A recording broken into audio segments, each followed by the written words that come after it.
Hello, thanks for watching. This is Professor Paul, and you are watching my video on the characters of A Midsummer Night's Dream. This is an introduction to some of the major characters and ideas represented or related to those characters in this wonderful comedy by William Shakespeare.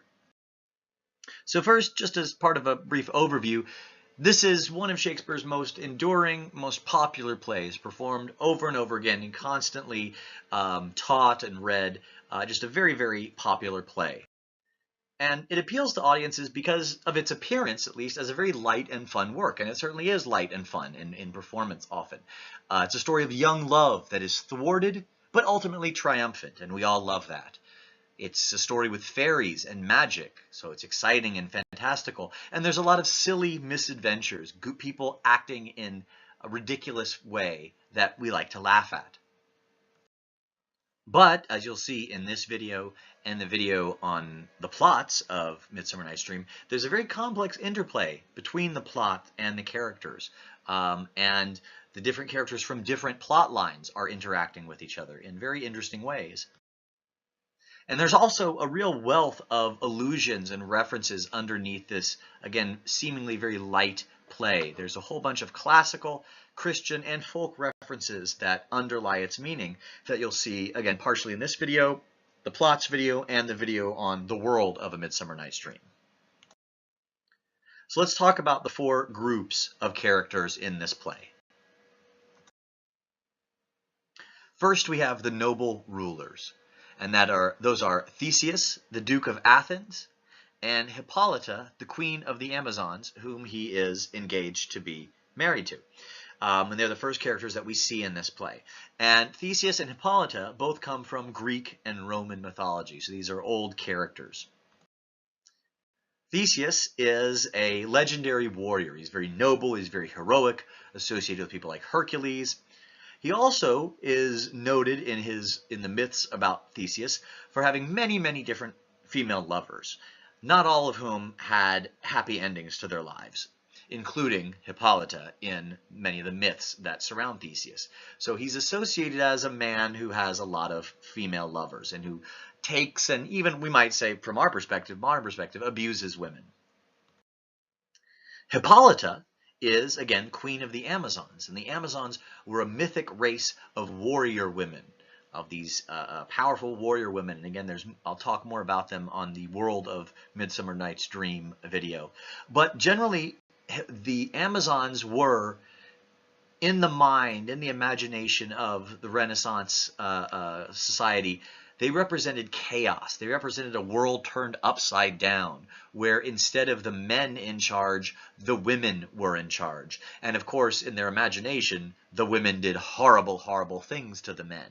They didn't imagine equality. They could only imagine a reversal of the kind of repression that their patriarchal society instituted upon women. And that's what the Amazons represented, a nightmare inversion of power. We also have the Faeries, and they are primarily Oberon, the king of the fairies, and his wife Titania, the queen of the fairies.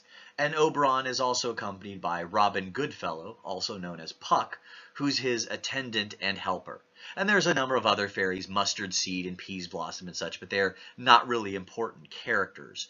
And the fairies come from English and European folklore, so these are folk characters rather than the mythological noble characters of Theseus and Hippolyta. This comes from a more homegrown and in some sense a more humble, rural, again, folk tradition.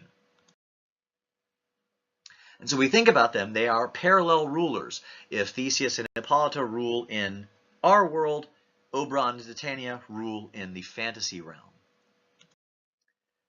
As I said, they were characters from English and European folklore. They were associated with various sorts of magical acts in old wives' tales and fairy tales and such. One of the things that fairies were most famous for was stealing human babies and leaving a fairy baby in its place. These were called changelings. And this is actually one of the central issues in the conflict between Titania and Oberon, is possession of an Indian child. And Think about Puck's self-description when we first meet Puck, how he talks about all the pranks he likes to pull. And that's another thing that these fairies were associated with, all sorts of little mischief around the house. They could also be domestic helpers, though, little helpful gnomes that would come and clean your shoes and things like that. But if you irritated them, they'd spill your soup, make your milk go bad, things like that.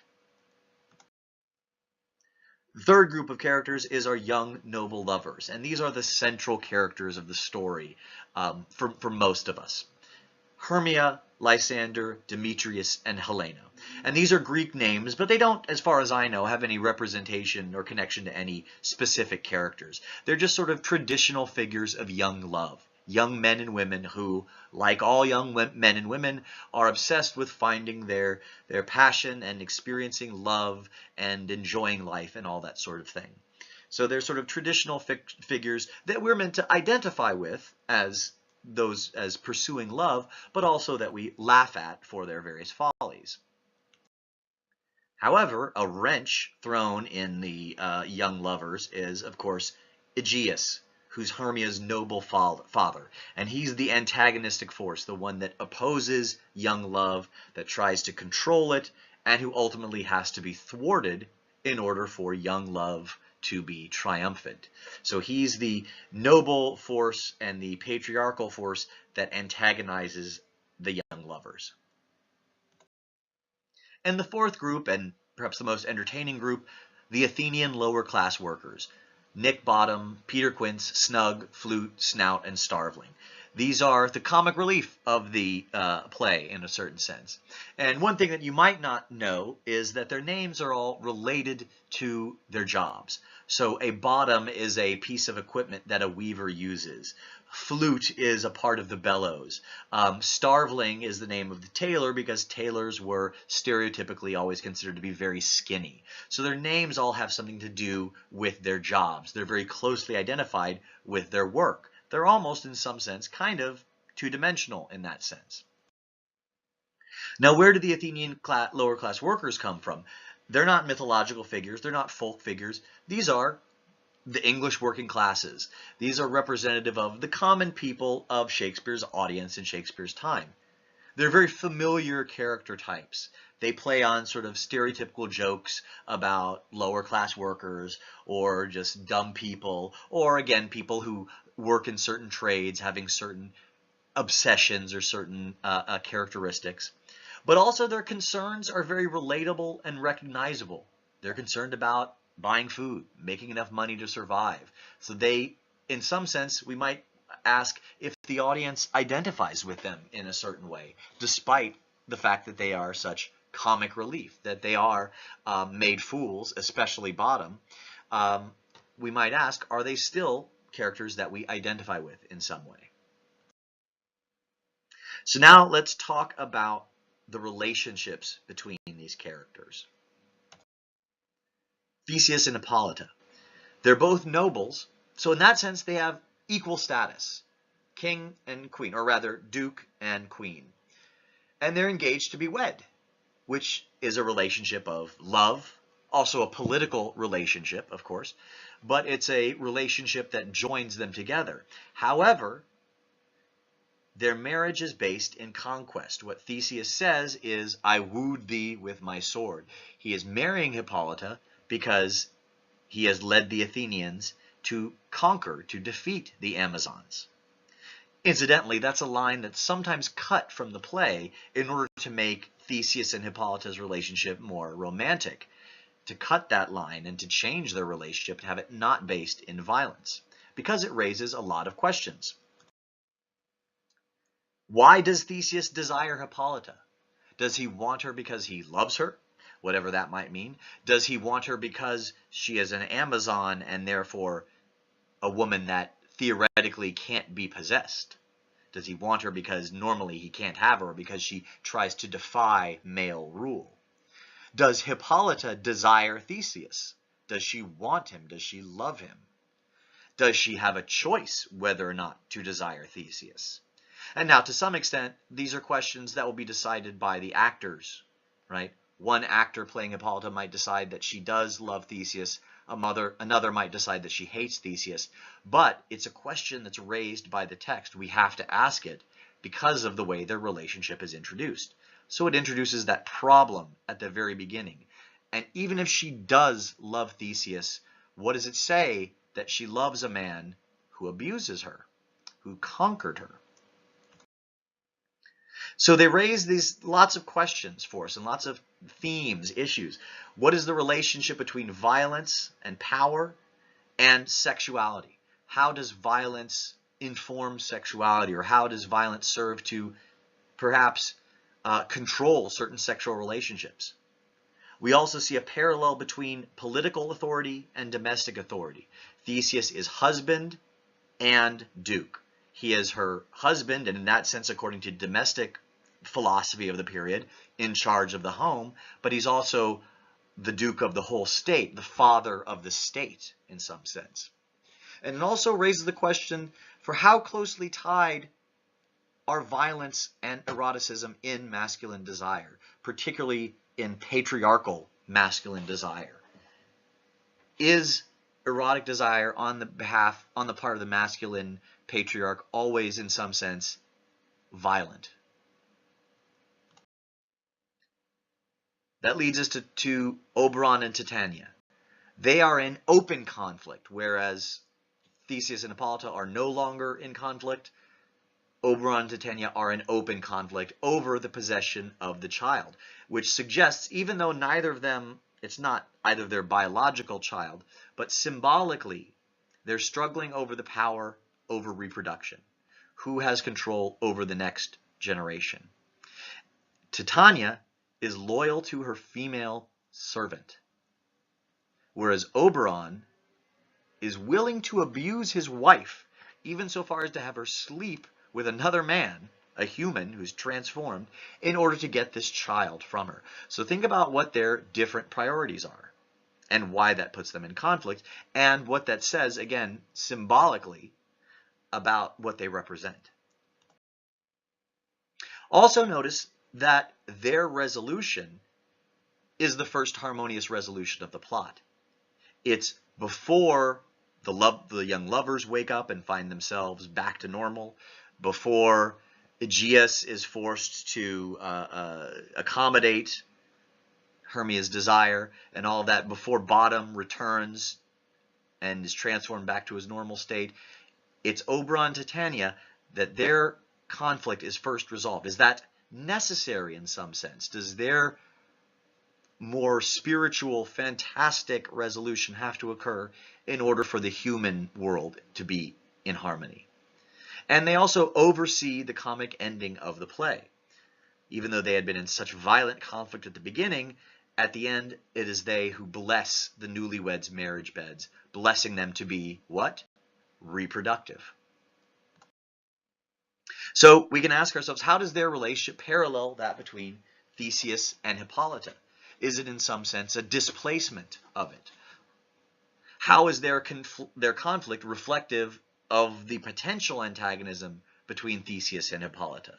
Right? In what way does the conflict between Oberon and Titania rearrange or reproduce, represent in a different way what's going on between Theseus and Hippolyta? And think about, again, Hippolyta, queen of the Amazons, Titania, loyal to her female servant. And what are the stakes of the conflict between Oberon and Titania? Why is it important? Why does it need to be resolved? The lovers, I'm not going to talk about too much in this lecture because I'm going to go more into it in the lecture on plots, but there's, as you'll see, complex interchanging relationships because of what happens to them when they enter the forest.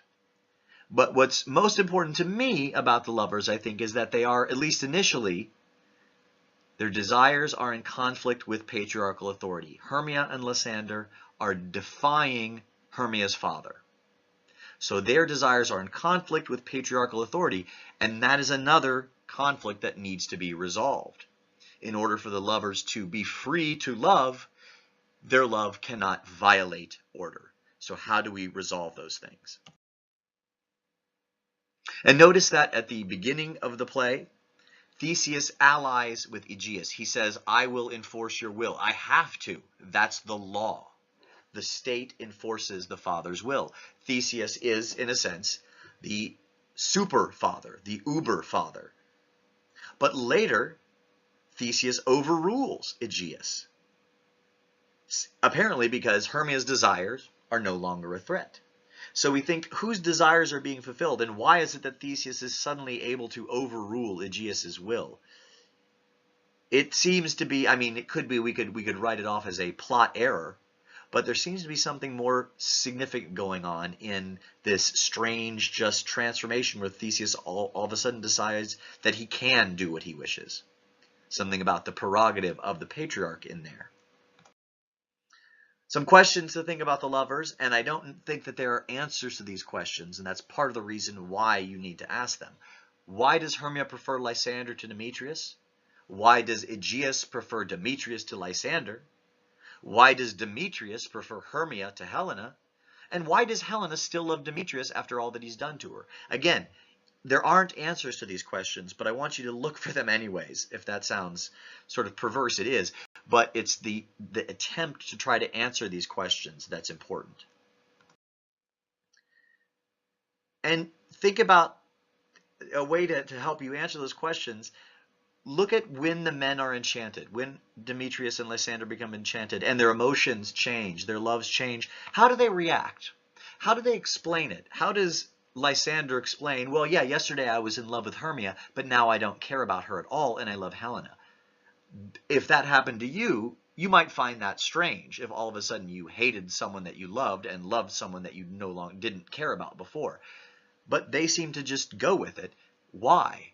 And how do they explain this seemingly bizarre transformation? And you can contrast that with what Theseus says at the beginning of Act 5 about his opinion about just what's going on here.